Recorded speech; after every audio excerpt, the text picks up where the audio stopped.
C'est l'épisode 360 que on enregistre et que donc vous écoutez actuellement, épisode 360 qui va nous faire un tour sur nous-mêmes quelque part avant de partir en vacances avec les deux. Alors pris séparément ça va, ils sont encore tenables, mais dès que je les mets ensemble, automatiquement je ne sais pas ce qui se passe, ça part en vrille. D'un côté on a Thierry, Thierry en direct de Suisse. Salut Thierry. De l'autre côté en direct de France, nous avons Aurélien. Salut Aurélien. Merci d'être là pour ce qu'on aurait tendance à qualifier de dernier épisode de la saison 8, ce qui n'est pas tout à fait vrai, parce que vous le savez, on ne s'arrête pas vraiment, il y aura encore 4 épisodes durant l'été qu'on va qualifier de saison 8, encore un petit peu, 4 épisodes, parce qu'on va se retrouver une semaine sur deux, en alternance, avec l'un de nos Sébastien, qui nous a réalisé des hors-séries consacrés au Web3, en gros, aux applications de la blockchain, enfin en tout cas à quelques applications de la blockchain. Vous aurez l'occasion et tout le loisir de découvrir ça dès la première semaine du mois de juillet. On aura certainement l'occasion d'en reparler. En tout cas, on partagera ça de toute façon via nos réseaux sociaux, que ce soit Facebook ou Twitter par exemple, ou encore Instagram. Et si vous êtes abonné, vous ne pourrez pas passer à côté. C'est un fait établi. On a plein de choses dans la conduite. Juste un petit jeu qu'on va faire ensemble tout au long de cet épisode, si vous le voulez bien. Il se cache un message quelque part dans cet épisode. À vous de découvrir lequel et sous quelle forme nous avons décidé de vous proposer ce petit, j'allais dire un rébut, mais c'est quand même un petit peu court. Cette espèce d'énigme, on va dire, dans cet épisode. Alors si vous êtes prêts, les amis. Ça me fait drôle de vous voir comme ça parce que l'année passée, à la même heure ou à peu près à presque un jour près, puisqu'on a clôturé la saison 7 avec vous également, vous étiez au bord d'une plage, en tout cas au bord d'un lac, et tous les deux, et je voyais passer des gens en maillot de bain derrière vous et des gens qui faisaient du surf ou je ne sais plus quoi. Et ici, vous êtes en studio, enfin en tout cas dans vos bureaux respectifs, et donc du coup, ça fait un peu bizarre. C'est un petit peu étrange, même si je vois que Thierry a fait un petit effort en mettant un faux paysage. Ah non, j'ai trouvé un super spot. J'ai trouvé un super spot avec Yoko et puis vous pouvez admirer effectivement le paysage. C'est le charme de la Suisse effectivement. Non, on n'a pas pu concrétiser cette rencontre et Dieu sait qu'on aurait bien aimé se baigner à nouveau, Aurélien et moi. Mais il y en aura d'autres. On n'a pas pu cause agenda. Voilà. Il manque juste une petite vache mauve derrière toi pour faire le marqué Milka dessus. Oh, maintenant il va falloir citer toutes les marques de chocolat qui existent au monde pour arriver. On vous donne rendez-vous dans le bonus. Exactement, ça c'est du professionnalisme. J'adore mon Aurélien, j'adore. Il n'y a aucun placement de produit dans nos épisodes, vous le savez. Okay. Allez, on attaque notre abécédaire.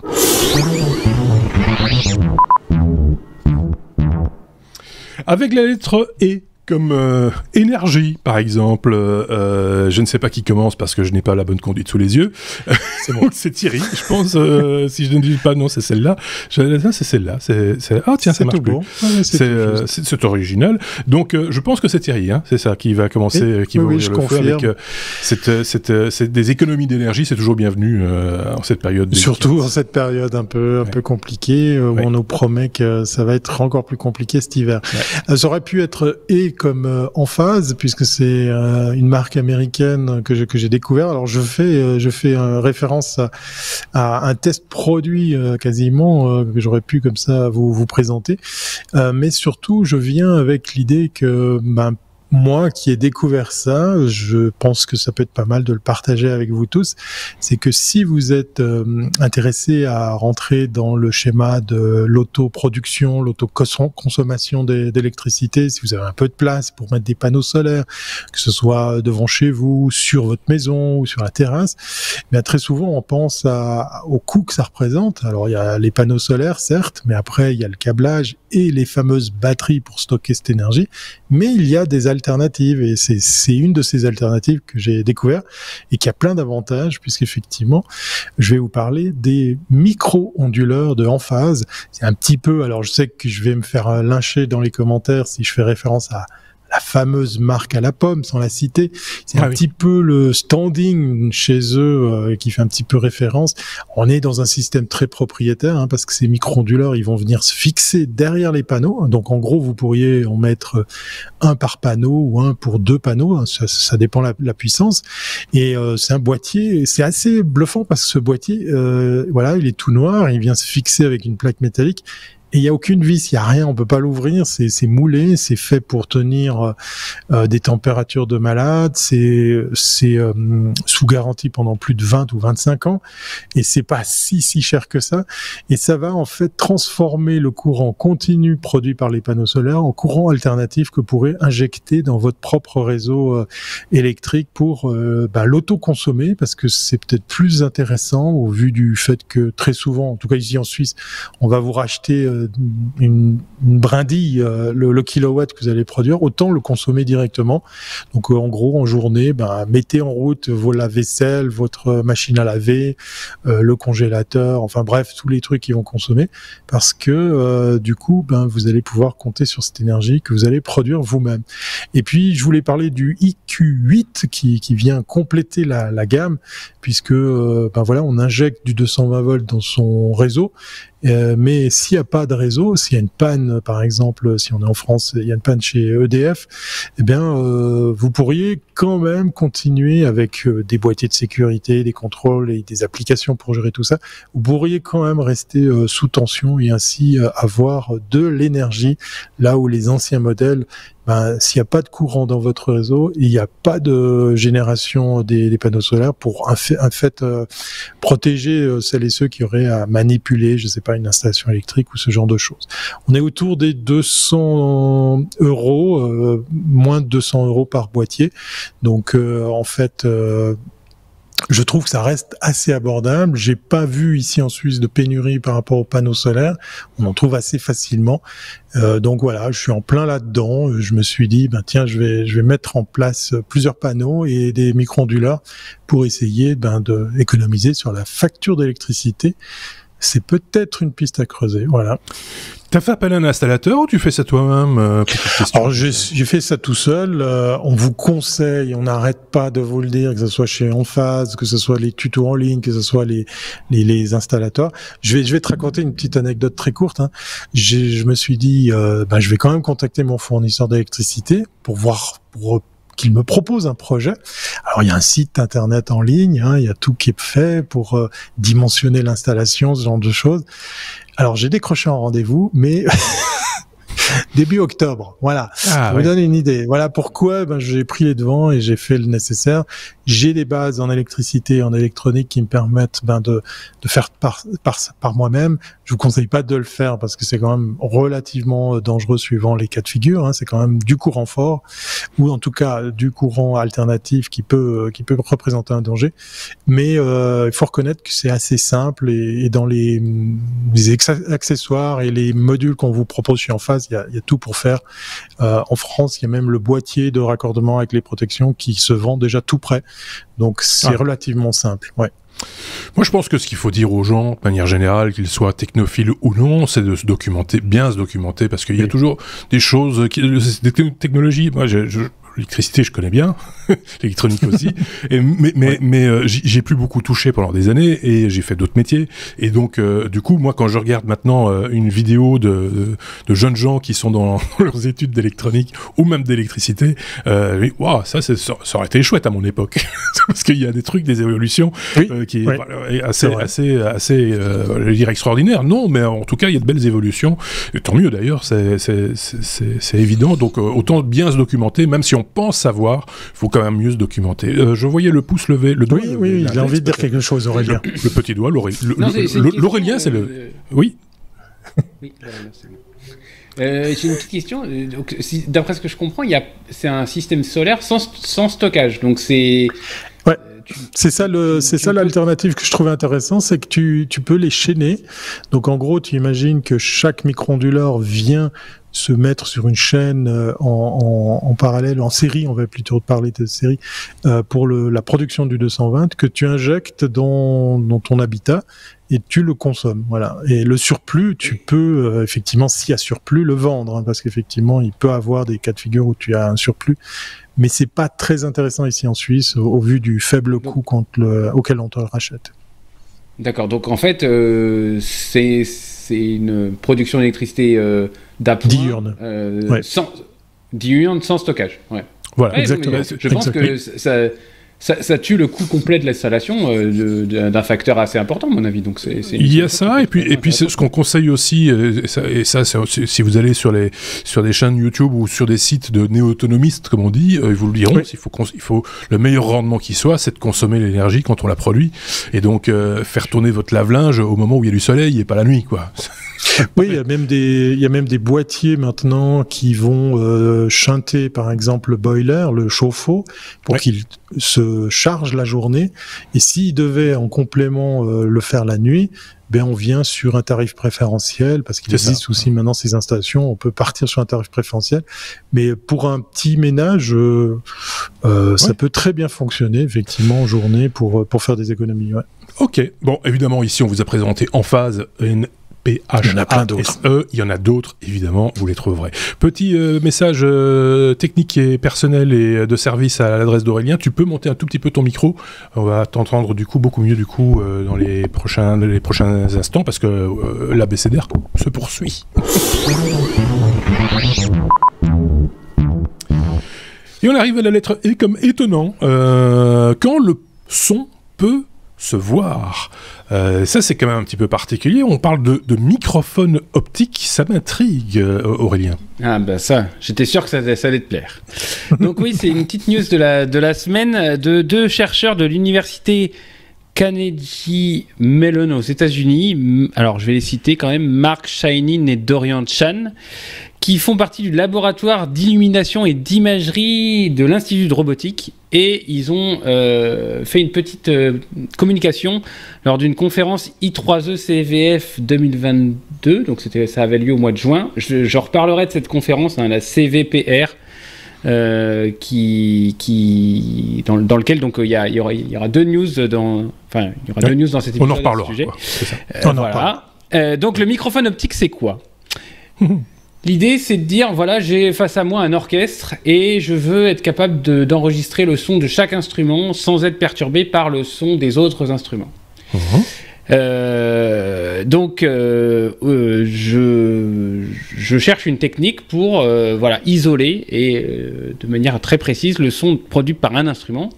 Ou une autre application, ça pourrait être dans une usine, une grande usine, il y a beaucoup de machines, et donc je veux détecter, par exemple, sur une machine qu'un roulement, qu'elle est bruyante parce qu'un roulement est défectueux ou autre. Donc je veux être en mesure d'isoler une source sonore d'une autre. Alors, il y avait déjà eu en 2014, il y avait déjà eu des chercheurs du MIT qui s'étaient penchés sur la chose, et notamment qui avaient utilisé des caméras haute vitesse. Alors il faut savoir qu'aujourd'hui, il existe, notamment pour le monde industriel, moi j'ai eu l'occasion d'en utiliser il y a plus de 10 ans, des caméras qui sont capables de prendre énormément d'images par seconde. Et je me souviens notamment qu'on avait fait hormis le problème technique qu'on avait à résoudre, on s'était amusé à filmer l'allumage d'un briquet. C'est très joli, l'allumage d'un briquet, quand vous le ralentissez. Ouais. Juste. Voilà. Et donc l'objectif là, c'est d'arriver à voir, par exemple sur une guitare, je vais reprendre l'idée de la musique, la caisse de la guitare vibrer, émettre donc des vibrations pour créer du bruit. Et donc la grosse innovation de ces deux chercheurs, c'est quoi? C'est de plus utiliser du matériel extrêmement cher comme des caméras haute vitesse dont je vous parlais, mais d'utiliser uniquement une source laser et deux caméras qui filment à 60 fps.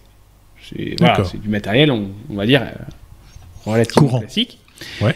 Voilà, donc on a un faisceau laser qui est envoyé sur la surface, et puis ensuite on a deux caméras, une qui enregistre à 60 fps, une qui enregistre l'image de manière continue, et l'autre qui en une fois, et l'autre qui enregistre l'image ligne par ligne. Et en fait, avec un algo, en reconstituant les deux images de ces caméras qui regardent le faisceau laser, on arrive à reproduire le son joué par une guitares, en l'occurrence sur les vidéos que vous aurez en source dans la description. Et donc avec ça, on est capable par un moyen optique, un laser et deux caméras, de reproduire le son de quelque chose qui vibre et qui produit du son. Voilà. D'accord, ok. Donc ça a des applications dans le domaine de l'acoustique et puis du... Parce que là, on parle de guitare avec alors, effectivement, à l'œil nu, on ne voit pas la caisse de la guitare ou de l'instrument à cordes de manière générale vibrer, mais par contre, un instrument à vent, on ne sait pas le faire avec un instrument à vent, ou alors, comment ça se passe je ne pense pas, du coup. Parce que... Bah oui. Les vibrations de l'air je ne pense pas. Oui, mais par exemple, il y a plein d'applications où c'est bien une membrane qui vibre. Bien sûr. Un tambour. Oui, bien sûr. Un tambour. Mais c'est vrai, un instrument avant, t'as raison. C'est pas le bon exemple. Mais je pense que c'est une approche très scientifique et très... il faudra voir quelles sont les applications possibles. Tu en as un petit peu évalué quelques-unes quand tu parlais d'usine ou d'abstraction du son, enfin de pouvoir isoler un son par rapport à un autre.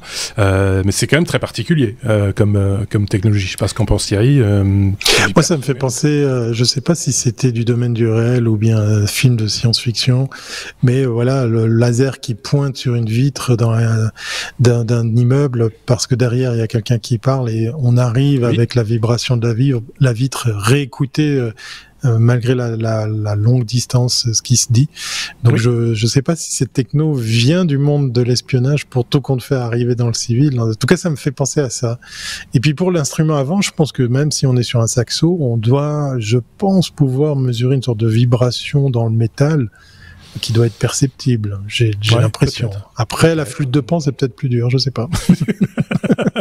Le triangle, c'est le triangle, ouais. Mais arrête de bouger, Marcel. Je n'arrive pas à te viser avec mon laser. Oui, parce que tu vois, ça dépend aussi du genre de musique que tu joues, parce que si tu joues de la musique classique, t'es assis sur un tabouret avec ta guitare, tu vois. Par contre, si tu fais du heavy metal, c'est quand même beaucoup plus compliqué, quoi. Il faut courir après le type qui joue, quoi. C'est un peu ça aussi. Sans compter les cheveux qui passent devant la caméra. Sans compter les cheveux. Bref, voilà, vous irez vous faire une opinion, parce que comme toujours, évidemment, on partage avec vous les sources, les liens des articles d'où sont issus les news dont on vous parle dans chaque épisode. Donc vous irez jeter un œil. Il y a 2 sites intéressants qui vous donnent quelques explications complémentaires. Et si vous-même vous avez une expérience dans le domaine ou que vous-même vous avez une remarque à formuler, vous n'hésiterez pas un seul instant à le faire en commentaire, par exemple, ou via les réseaux sociaux, puisqu'on y est aussi, vous le savez. Plus rien à rajouter, mon camarade, pour cette lettre, hein? Non, plus.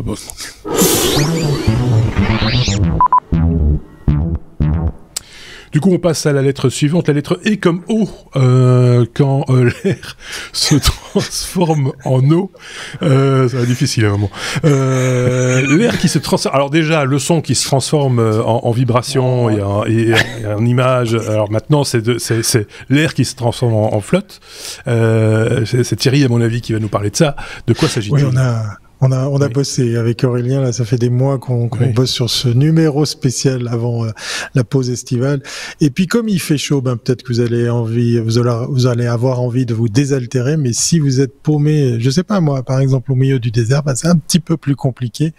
Eh bien, c'est les Tunisiens qui ont fait fureur, paraît-il, à Vivatech, ce grand rendez-vous de la tech à Paris, auquel cette année j'ai pas assisté, mais qui sert un petit peu d'entraînement si par exemple vous faites aussi le CES. Mis à part ça, effectivement, c'est une entreprise, une start-up tunisienne qui vient avec un bel objet, je dois reconnaître, qui est bien conçu.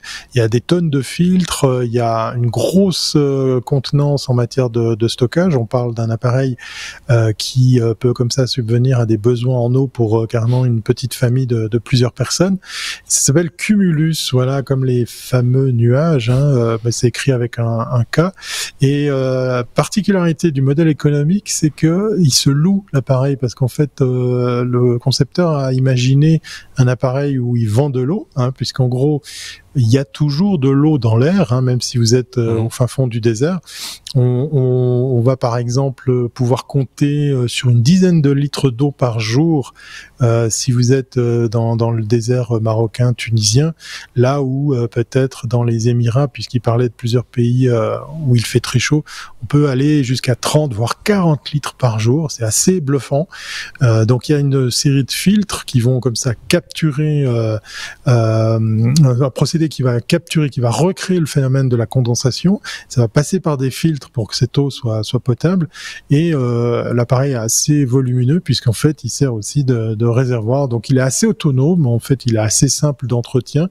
Puis lui il le propose en location, parce que comme ça vous vous souciez pas de savoir comment ça marche pour nettoyer les filtres, pour entretenir tout ça.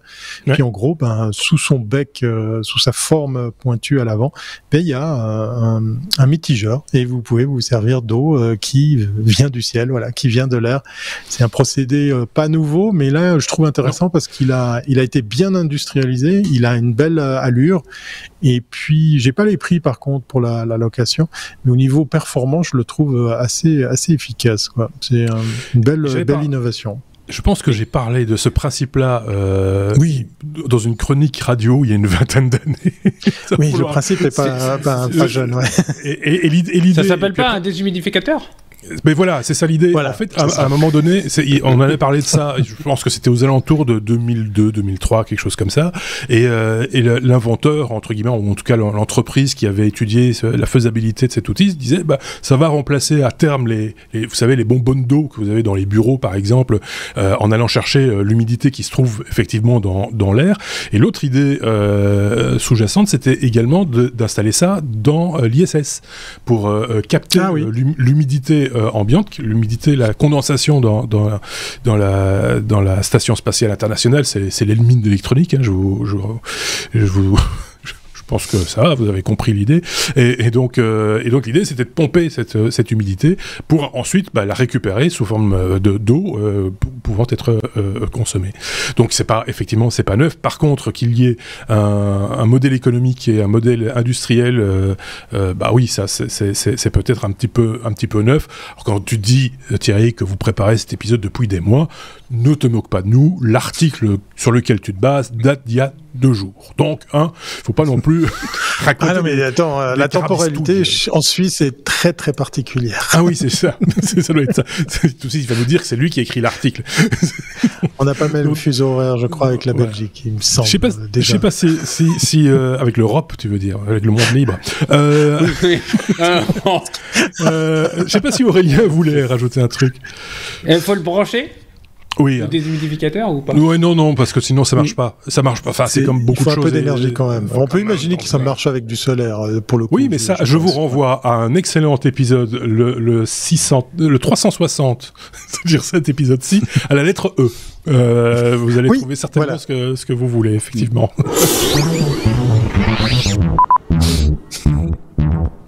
On est à la lettre E comme économie. Vivatech.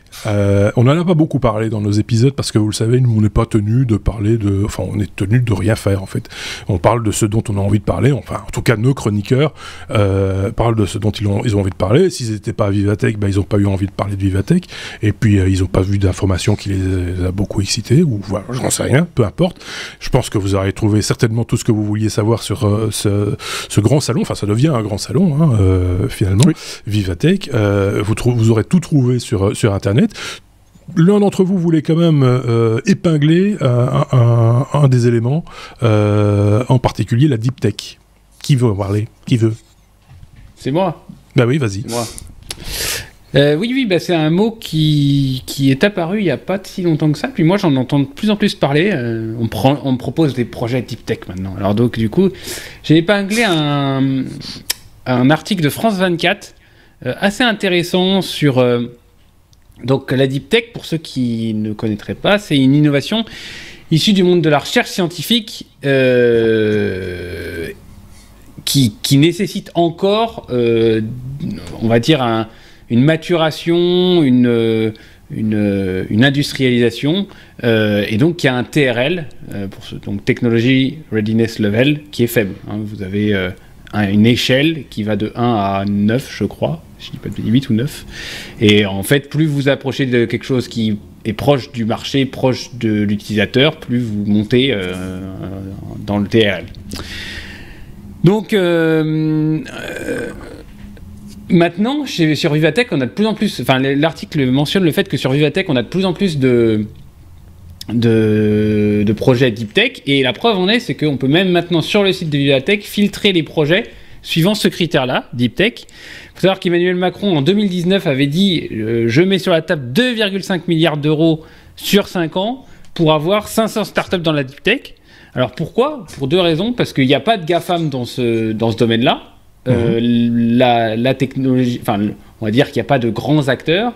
La France et l'Europe ont des gros centres de recherche avec une puissance universitaire assez forte. Donc il y aurait des raisons de croire que on pourrait, dans les prochaines années, avoir beaucoup de startups qui se lancent sur des projets issus de travaux de recherche. C'est un peu le pari de notre gouvernement. Par contre, la Deep Tech, forcément, vu qu'on est loin du produit et que c'est pas un nouveau site internet, un nouveau service en ligne, ou voilà, ça nécessite forcément des investissements lourds, parce que bon, déjà, il faut arriver à maturer une idée, maturer un projet, maturer un produit. Souvent, derrière, il y a de la fabrication, que ce soit une fabrication ou un procédé. Ça peut être un nouvel aliment, ça peut être un procédé où il y a beaucoup de tech, donc ça se fait pas du jour au lendemain. Et donc, l'objectif, c'est, comme je l'ai dit, d'avoir de plus en plus de startups et d'avoir des licornes. Alors, les licornes, c'est des startups qui sont évoluées à plus d'1 milliard pour les investisseurs. On en avait parlé il y a quelques temps, Exotech, qui est une startup du nord de la France, qui fait des petits robots qui vont chercher les colis dans les grands entrepôts. Bah, ça, typiquement, c'était de la deep tech. Elle est considérée comme deep tech et maintenant, elle vaut plus d'1 milliard et donc, elle est considérée comme une licorne. Donc l'objectif, c'est 10 licornes dans la deep tech pour 2025, d'après notre ami Emmanuel Macron, soit en santé, soit en agroalimentaire, donc notamment sur les protéines alternatives, comment remplacer la viande rouge dans nos assiettes. On sait que c'est un gros problème, ça peut être aussi un gros problème de santé et environnemental. Les fameux, vous avez tous vu des startups sur la culture des algues ou des insectes, donc comment faire passer du truc de labo à quelque chose qui est industriel. Hein. On a une start-up là pas loin d'ici qui veut rendre les insectes comestibles à très très grande échelle. Et donc voilà. Alors bon, l'article mentionne aussi le fait que la deep tech, souvent on a un peu l'archétype du scientifique dans son laboratoire, fermé un peu au monde extérieur, un peu chevelu, et pas forcément le roi du pitch et le roi du stand de Vivatech. Hein. C'est un peu deux mondes. Ouais. Donc c'est intéressant de voir, c'est intéressant de creuser la question. Et donc, la conséquence de ça, c'est que seulement 10% des investissements dans les startups sont dans la deep tech. Pourquoi ? Parce que c'est un investissement qui est sur du long terme, qui est très risqué parce qu'on ne sait jamais vers où ça va. Et dernier point, en fait, maintenant à Vivatech, la journaliste de France 24 disait il y a deux mondes. Il y a le monde de la deep tech où on est vraiment sur des choses tangibles, dures, et puis on a le monde du métavers où les gens veulent se balader dans le monde industriel où il y a des choses un peu moins qui nécessitent moins d'invest, moins de choses comme ça, et donc ça éparpille un peu les investisseurs qui viennent faire leur marché à Vivatech. Pour le bien ou le mal, je lance le débat. C'est bonne question. Et si tu veux bien, je vais directement passer la parole à Thierry, parce que je suis sûr qu'il a une opinion sur le sujet. De toute manière. Oui, non, mais et je viendrai après donner mon petit grain de sel. Hein, oui, non, mais c'est bien de boucler la boucle avec cette vague sur l'intérêt du métavers. C'est un peu à l'époque des pages Facebook. Il faut absolument qu'on ait une page Facebook pour notre entreprise. Pourquoi faire ? Je sais pas, mais il faut qu'on y soit, et on est en train de vivre ça. avec le métavers, c'est un peu saoulant. Donc c'est bien effectivement de voir du concret. Moi j'attends beaucoup de l'édition 2023 du CES parce que ça va être quand même le véritable retour. On a le sentiment que c'est là que la reprise va se faire avec ce qui s'est passé à Vivatech. Il y a quand même une belle affluence. Ça il faut leur laisser. Donc j'attends de voir du concret. Ouais, ça me parle bien et c'est bien de le rappeler. Ouais. Ici parce que le sujet c'est quand même la deep tech, hein, c'est oui. Thierry. Donc ici le concret, je pense que c'est pas faux, il y en a. Oui, c'est bien. Je suis un peu étonné que la France. Alors on peut comparer France, Suisse, Belgique pour le coup. Hein, que la France ait besoin de mettre un petit peu d'huile dans les rouages parce que finalement quand on regarde, je vais parler un peu en ton nom, Thierry. Mais si on prend l'exemple de l'EPFL à Lausanne,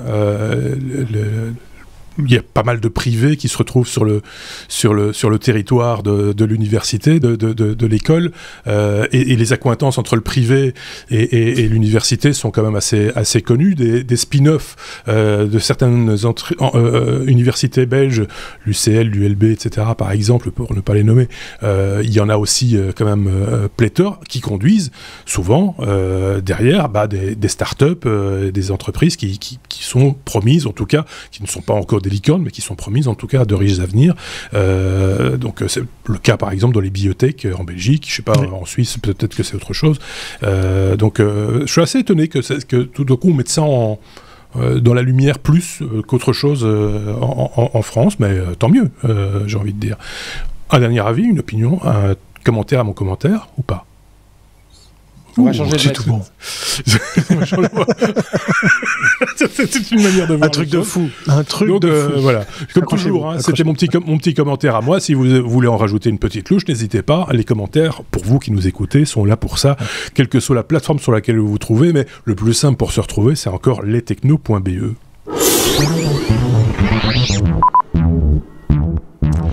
Allez, on continue notre abécédaire et on est à la lettre T comme tango. Tango, quand faire des tutos est un véritable jeu d'enfant. J'ai découvert ce machin-là aussi, et ça m'a assez bien excité. Ouais. J'ai un peu envie d'essayer ce truc-là, parce que c'est bluffant, mais tu vas nous en parler, Thierry. Ouais, j'ai fait exprès de pas mettre S à tuto puisque vous le savez, tuto est l'abrégé de tutoriel. Voilà. Oui. On va même au-delà du tutoriel. On est déjà à la lettre T, c'est fou, hein, ça passe de ces vitesses, ces technos, c'est incroyable. Tango, c'est tango.us, hein, si jamais vous voulez vous jeter sur l'URL, c'est un service que j'ai découvert au travers d'une publication TikTok. Voilà, je suis super friand de TikTok. J'y reviendrai dans un prochain numéro. Et du coup, les contenus, ludiques, mais à la fois informatifs et pratiques, m'intéressent. Et je suis tombé sur cet outil qui est juste incroyable. Vous imaginez que vous avez besoin d'expliquer le fonctionnement, je sais pas moi, par exemple, d'un formulaire sur Internet, comment aller en back-office sur WordPress pour alimenter votre blog, ou enfin montrer ça à votre client, eh bien vous allez simplement enclencher une extension de votre navigateur. Alors là, pour le coup, j'ai pas essayé sur Brave, mais j'imagine comme c'est dans le Google Chrome Store, les extensions sont probablement compatibles, et vous allez faire tout ce que vous avez à faire sur l'écran. On va avoir un screen capture qui va se faire, vous pouvez parler par-dessus, vous allez faire des opérations étape par étape. Voilà, je m'identifie, j'ouvre le bon menu, je vais dans la bonne rubrique, j'ouvre le masque de saisie, je tape, et tout ça va être enregistré pour être après représenté sous la forme d'un tuto dans lequel vous avez un mode d'emploi qui va décortiquer les étapes, le texte, les images à l'écran, et pourquoi pas effectivement votre voix si vous avez décidé de l'utiliser, et ça va vous faire un document ou une version de tuto, ma foi, fort bien pensée, parce que vous avez tout qui est décortiqué pour être présenté sur la forme d'une marche à suivre pas à pas. J'ai pas été voir les modèles de prix, parce que j'imagine effectivement qu'il y a une version gratuite, et c'est souvent le cas, vous pouvez déjà faire 2-3 choses, ça peut déjà vous sauver la mise comme ça pour en faire 1 ou 2, puis après très souvent le modèle c'est tu payes à l'abonnement au mois pour faire ce genre de choses, et vous avez comme ça l'opportunité pour vos clients ou peut-être pour vos amis de leur faire une présentation en live de comment se servir d'un outil, d'un site, d'un service en ligne avec un outil qui va au-delà de la simple screen capture, vous savez, cette vidéo dans laquelle on doit de temps en temps s'arrêter pour après voir qu'est-ce qu'il a fait, où est-ce qu'il a cliqué, quel est le menu il a choisi. Là, ça va vous permettre une lecture beaucoup plus aisée. Tango.us, c'est une petite perle et puis c'est simple d'usage, c'est vraiment bluffant. Le résultat est, voilà, il y a un modèle effectivement gratuit et puis après une version au mois de l'ordre de $16. La version gratuite vous fait déjà pas mal de choses, vous propose pas mal de possibilités. C'est exclusivement utilisable, il faut le préciser quand même, sur des formulaires qui existeraient, qui sont ouverts dans un navigateur, hein, en l'occurrence. Oui. Ça ne va pas fonctionner avec une application qu'on a sur son PC, qu'on a sur son PC, etc. En tout cas, pas pour l'instant. On imagine que c'est un développement qui est moi qui m'intéresserait très honnêtement parce que des tutos, oui, je vois ce que tu veux. un paquet et donc oui, c'est d'une rapidité et d'une efficacité. Après on peut éditer, mettre ça un peu en forme, flouter les noms des gens qu'on veut pas voir apparaître dans le tuto, ce qui est assez logique, etc. Donc moi je trouve que c'est intelligent, c'est bien foutu, c'est promis un riche avenir, je pense, même si vous ne faisiez pas de tuto, vous allez en faire. Oui, ça va vous donner envie d'en faire. Oui, parce que des fois, on dit juste, je vais écrire 3 mots dans un mail, je vais expliquer comment aller remplir le truc, machin, etc. Ouais. Alors que là, c'est tellement simple que tu peux te dire, finalement, je ferais bien un tuto. C'est vrai. Donc, ça ouvre aussi des perspectives. Je ne sais pas ce qu'en pense Aurélien. J'ai pas je le remets. Ça a l'air pas mal, mais non, je te remets. Je comprends pas le sujet. Je sais pas. Moi, la danse, pas. Ouais. Le tango, c'est beaucoup trop sage. C'est pas mon truc. C'est pas ça, voilà. Et puis c'est trop tactile. C'est trop tactile. Il faut être trop collé. Il fait trop chaud pour ça. C'est pas assez tech. Et puis c'est vrai. C'est n'importe quoi. Non, je trouve ça intelligent. Alors après, chacun définira s'il est 16 € par mois sur un contrat annuel, si ça les mérite ou pas. Mais il y a et c'est comme souvent aujourd'hui, il y a une version gratuite qui vous permet déjà de largement expérimenter le truc. Et donc ça vous verrez après si vous en avez l'usage ou pas. Oui. Si vous voulez que Marc vous fasse un tuto du tango, mettez-le dans les commentaires. Oui, c'est ça. Voilà. Et on arrive à la lettre T, comme trop fort. Exomuscle versus exosquelette. La guerre est lancée, dit-on du côté de chez Aurélien. Tu vas nous détailler ça, peut-être. De quoi s'agit-il ? Je suis déçu, ma dernière modif a pas de prise. J'avais mis le bras de fer est lancé. C'est pas mal non plus. C'est pas mal aussi, mais ça c'est dans le mieux. Oui, mais si tu l'as mis dans le sous-titre, et donc le sous-titre je ne l'ai pas lu, mais je peux le relire. Du coup, exomuscle versus exosquelette, le bras de fer est lancé. Voilà. Je la trouvais mieux, tu vois. On mettra les deux, t'inquiète, on mettra les deux en description. Merci. Et on mettra peut-être un petit on module. On est à quelle lettre déjà de la lettre T comme notre fort. Okay. On mettra un petit module de votation, comme on dit chez les Suisses, pour savoir quelle était la phrase la plus faisons un référendum. Un petit référendum sur la phrase. Bon, alors quoi ? On y va, oui ? Oui, donc je vous ai dégoté un petit article sur les exomuscles et notamment une boîte qui s'appelle ETH Zurich. C'est les Allemands qui ont développé le MyoShirt. Alors, j'avais déjà vu des dispositifs qui se portaient sous forme de brassières et autres, qui aident les gens à porter des colis dans les entrepôts. Oui, juste. Oui. Mais complètement passif, c'est-à-dire c'était des ressorts, voilà, mais il n'y a pas d'énergie en jeu. Là, on est sur un exomuscle et sur un dispositif pareil qui est une sorte de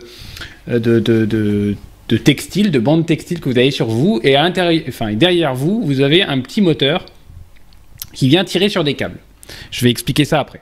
Alors, le constat de la société en question, c'est que les exosquelettes, c'est des structures souvent lourdes, complexes, externes au corps, mais encombrantes, mécaniques, et qui n'ont pas de lien avec les muscles, les articulations de l'homme. C'est-à-dire que rien ne vous dit que l'exosquelette en question, il a l'articulation du genou, elle est bien en face. Elle est bien vraiment en face de vos articulations. Du coup, ça crée des mouvements parasites et ça crée un inconfort. Un inconfort. Donc l'exomuscle, c'est vraiment, comme on le voit sur l'image, une sorte de baudrier que vous avez autour de vous qui est bien serré autour de votre corps. Et tout comme des tendons, il y a des câbles qui vont venir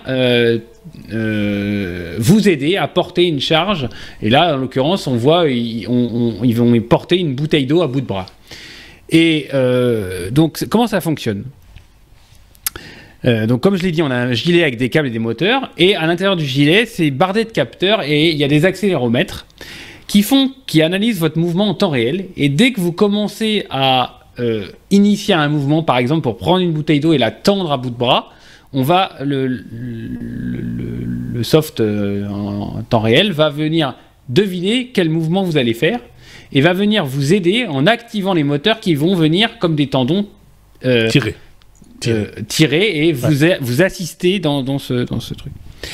Donc voilà, c'est un dispositif qui est beaucoup plus light et qui semble beaucoup plus light en tous les cas qu'un gros exosquelette. On se souvient de choses qu'on a vues. Et donc ils ont essayé ça sur 12 cobayes, une personne atteinte de myopathie et une personne qui est blessée de la moelle épinière. Donc on se doute bien que voilà, c'est des gens qui ont des muscles très très très faibles. Et donc ils ont constaté sur les gens qui sont sains, les 12 cobayes sains, qu'ils pouvaient tenir la bouteille d'eau à bout de bras comme ça 30% plus longtemps que s'ils n'avaient pas l'exomuscle. Et pour les gens qui ont la myopathie et les problèmes de moelle épinière, on allait jusqu'à doubler, voire tripler le temps pour lequel ils pouvaient faire ça. Donc, regardez la petite vidéo, c'est hyper intéressant. Pour l'instant, c'est encore un POC, une Proof of Concept. On est sur un TRL bas, je vous renvoie à l'épisode d'avant, le sujet d'avant, et où là le moteur et la batterie font déjà 4 kg, donc voilà, c'est pas quelque chose qui est complètement discret autour de vous, mais on est sur un nouveau concept, je trouve, et je dis pas que ça remplacera l'exosquelette, parce que l'exosquelette a des applications qui sont différentes, mais ça peut devenir un complément, et puis on voit que voilà, on a des gens qui ont des troubles relativement importants, myopathie et blessés de moelle épinière, pour qui ça peut avoir un intérêt. Et puis on est sur un bout de textile, un moteur, une batterie, un câble, ça reste relativement simple, de l'accélérométrie et puis du calcul temps réel, qui là pour le coup doit être à mon avis assez poussé, parce qu'il faut pédaler sévère pour pouvoir anticiper le mouvement que vous allez faire et piloter le moteur en conséquence. Il faut que ça ait une constante de temps et une bande passante très, très élevée. Et une constante de temps faible, du coup. Mais... Alors, si vous nous écoutez, on vous renvoie évidemment vers le blog lestechno.be ou vers la description de cet épisode. Vous retrouverez les liens des sujets dont on parle, comme c'est toujours le cas d'ailleurs. Mais je vous conseille vraiment d'aller jeter un petit coup d'œil, parce que effectivement, là, on pourrait même imaginer, moyennant quelques petites adaptations, porter ça sous ses vêtements. C'est beaucoup moins encombrant que ce qu'on peut imaginer. Des exosquelettes, on en a vu. Alors, des expérimentations justement pour faire marcher des gens qui normalement ne pourront plus marcher, qui sont un peu embarrassantes, un peu volumineuses, on en a connu. Maintenant, effectivement, il ne faut pas se tromper non plus. Il existe des exosquelettes qui sont des aides à des gens parfaitement sains, mais qui doivent faire des mouvements répétés et porter de lourdes charges, etc., qui sont donc des outils de puissance, on va dire. Et donc, c'est un tout autre usage. qui n'ont pas besoin d'être discrets et de porter sous leur salopette, ça n'aurait aucun sens. Donc, mais ici, on est sur quelque chose, effectivement, je sais pas ce qu'en pense Thierry, mais ça prend le bon chemin, quoi. J'ai presque envie de dire. Oui. Ils sont étonnants, nos amis de l'école polytechnique fédérale de Zurich, puisque c'est d'eux dont il s'agit. Ça fait des mois qu'on travaille, Aurélien et moi, sur cet épisode. Donc voilà, on s'est concerté pour faire un peu briller la Suisse dans ce numéro 360. C'est un 360 degrés. Non, mais c'est bluffant, effectivement. Belle découverte, joli partage, et je me réjouis de voir la miniaturisation et l'optimisation des batteries. Il se passe des choses avec le fer, avec la production de batteries efficaces et plus petites et plus faciles et moins chères à produire. Oui. Il y a la même chose, il y a un lien vers une autre vidéo où ils ont fait la même chose pour les jambes, et c'est intéressant à regarder. Alors quand je dis ça peut se porter sous les vêtements, je disais c'est plus un équipement plus léger que l'exosquelette. Oui, c'est ça. Il y a encore tout un câblage, etc. Il y a, comme tu disais, il y a la puissance de calcul derrière, parce qu'il faut un peu anticiper les mouvements qui vont être produits, etc. Et donc ça a besoin d'avoir d'être conditionné, on va dire, hein. Mais ça prend vraiment le bon chemin, et je trouve ça il faut suivre ça de très près. Ça c'est bien, c'est de bonne technologie, de la bonne techno. Ça.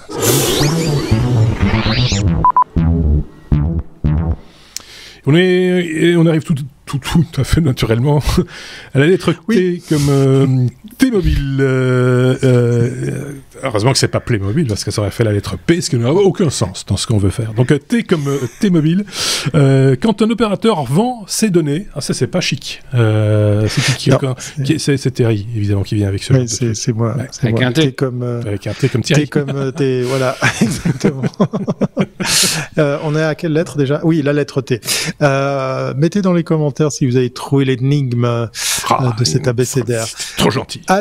C'est Ad Exchanger, c'est le nom qu'a donné T-Mobile à son outil pour, soi-disant, aider les annonceurs, les publicitaires, enfin tous ceux et celles qui ont besoin de data pour utiliser la donnée qu'ils ont, eux, avec leurs abonnés. Alors ça râle un peu, hein, parce qu'on a beau être là aux États-Unis avec T-Mobile, c'est un petit peu le un des trois qui se bagarre pour le territoire américain. Il y a AT&T, T-Mobile, et puis je sais plus quel est le troisième.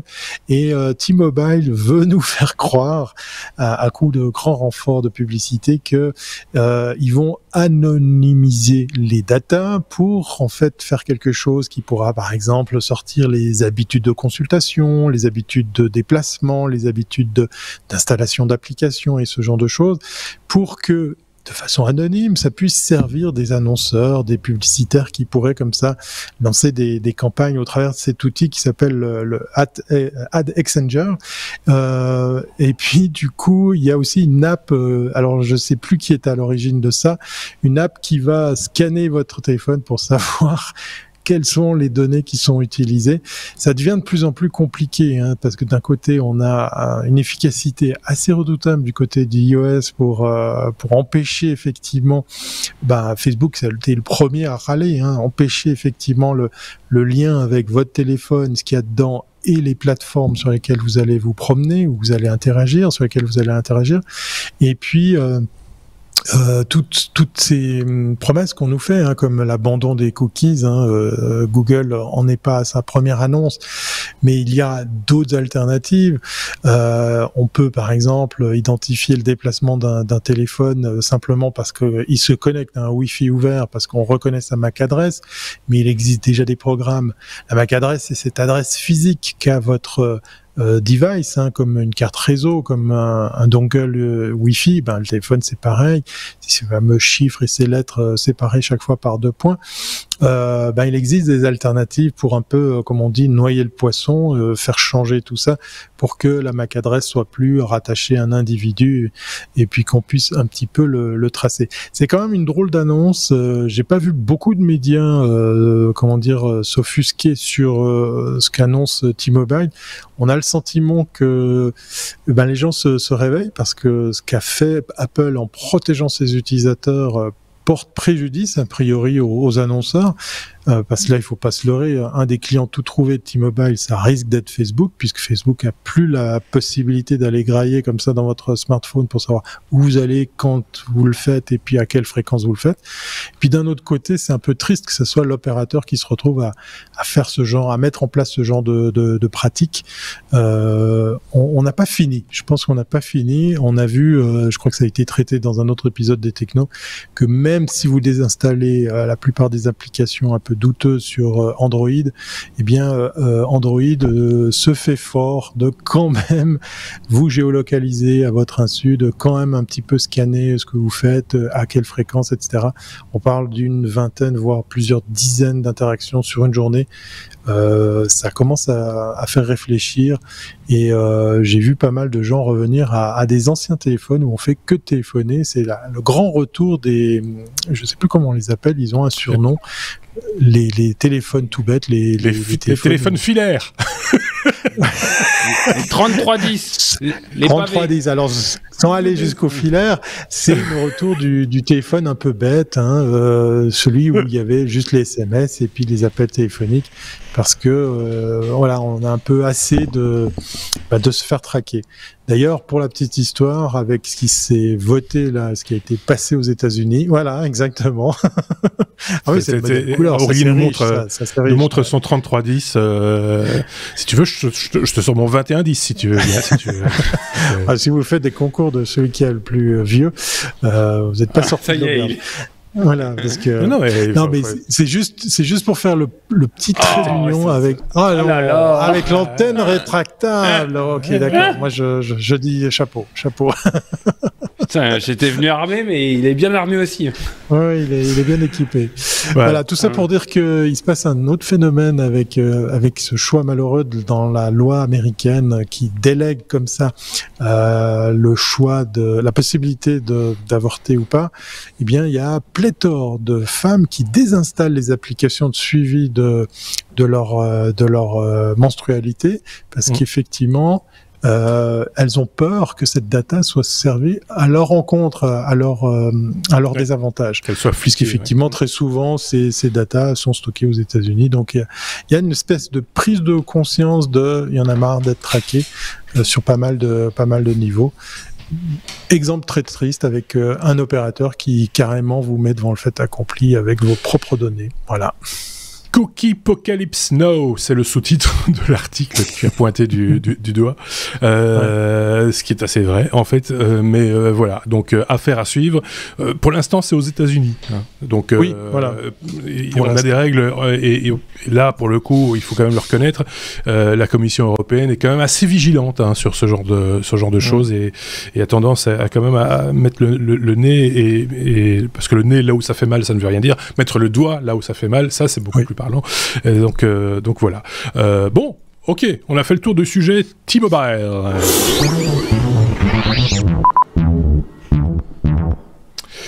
Et comme il se doit, on termine cet épisode 360 par la lettre T, comme trompette.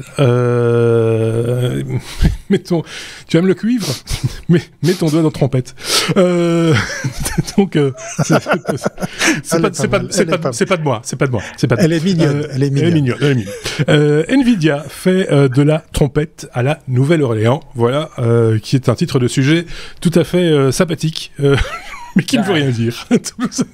Aurélien, de quoi s'agit-il? Bah, si. Ah oui, ok. La trompette, d'accord. Orléans, le jazz, voilà. Non oui. Oui, bien sûr. Ça. Ouais, ça tient. Oui. Donc oui, je vais vous reparler de ma... Oui, surtout avec Nvidia. Je vais vous reparler de ma CVPR, la Computer Vision and Pattern Recognition conférence à la Nouvelle-Orléans. Je vous avais dit, je vous en reparlerai. Ouais. Où Nvidia était là. Et ce qui est bien, c'est que tu n'avais pas dit que tu articulerais. Donc tu restes complètement sur ta ligne. Computer Vision and Pattern Recognition. Voilà. Do you speak English? CVPR. Okay. Yes. Donc, Nvidia a profité de sa conférence à la Nouvelle-Orléans pour faire un petit clin d'œil au jazz et à la trompette et tout ce qui va autour. et pour présenter son nouveau pipeline de rendu qui s'appelle NVIDIA 3D MoMA. Oh, pardon. C'est mon doigt. Je suis un peu désolé. J'ai ripé, chef. Oui. Non, c'est pas ça. Je voulais poser sur le bouton. Il est en train de mettre un doute sur le choix de ton sujet. Non, absolument pas. On a besoin de vacances. C'est le numéro. Oui, c'est ça, c'est le dernier numéro. C'est pour ça. Je suis avec toi. Donc, vas-y. Le vice-président en recherche graphique de NVIDIA, monsieur David Lübke, donc a présenté cette techno. Oui. Je suis perturbé là. Oui, je vois. Donc, qui permet de vous le savez, hein, quand on a un objet physique et qu'il faut qu'on le mette en 3D, il y a différentes façons. On le scanne, voilà. Donc là, c'est une nouvelle techno développée par NVIDIA qui permet directement à partir d'images 2D de reconstruire en 1 heure de calcul une 3D complète et de fournir pour les gens qui font de l'illustration, pour les gens qui font du gaming, des jeux, des illustrations. Et qui permet d'intégrer le rendu 3D de ce scan ou de cet objet directement dans un jeu vidéo, dans une scène, pour les architectes dans une esquisse de paysage par exemple, mise en situation qu'ils veulent imaginer. Donc voilà, donc la news, je vais pas en faire des caisses, c'est un nouveau rendu, un nouveau système de rendu qui permet en 1 heure à partir d'images 2D de rendre une image 3D maillée. Donc vous savez que les images, les objets 3D ne sont que l'adjonction de faces qui sont généralement en triangle, les unes à côté des autres, et plus vous voulez vous approcher si vous avez un cylindre, plus vous voulez vous approcher de l'objet réel, plus vos triangles seront petits, et plus vous aurez de mailles, et plus votre modèle 3D sera complexe, et donc lourd à gérer, et donc tout ça. Et donc ce nouveau système... En aucun cas, les modèles 3D qui vont en ressortir ne pourront être utilisés pour faire de l'impression 3D. C'est pas ça l'objectif, on est d'accord? Ou aussi? Non, c'est pour du graphisme. C'est vraiment pour du graphisme. Okay. Oui. Parce que tu dis que tu veux pas en faire des caisses, mais à côté de la trompette, il y avait une caisse claire. Moi, je dis ça, je dis rien. Oui, c'est vrai. C'est une caisse claire. Ça va. Voilà. Alors, je vous ai mis il y a beaucoup de gens ont réécrit le communiqué de presse de NVIDIA. Je vous ai mis le communiqué de presse de NVIDIA et un article qui va un peu plus dans le détail. Parce que on retrouvait que des articles qui recopiaient le communiqué de presse et c'est un peu facile, hein. Je veux dire, beaucoup de gens nous on bosse au techno, on fait on creuse, on croise l'information et on essaye d'être le plus objectif possible. Intéressant comme idée à suivre, évidemment. J'ai presque envie de dire qu'on fera ça sans doute dans la saison 9, sans doute. J'essaie d'appâter un petit peu. Engagez-vous, signez. Je peux aussi rebondir sur ce que dit Aurélien. Il parle de triangles. Moi, j'étais sûr que c'était des polygones. Alors, si on reste sur les triangles, venez dans le bonus parce qu'on va parler de triangles, mais qui se mangent. Voilà. Ça, je dis rien. Donc, on a parlé plusieurs fois. Ceci n'est pas un indice par rapport à la question qu'on a posée au début, puisque vous le savez, quelque chose se cache dans l'épisode. On a pourtant parlé plusieurs fois de triangles. Eh ben, ça n'a rien à voir. Donc, voilà.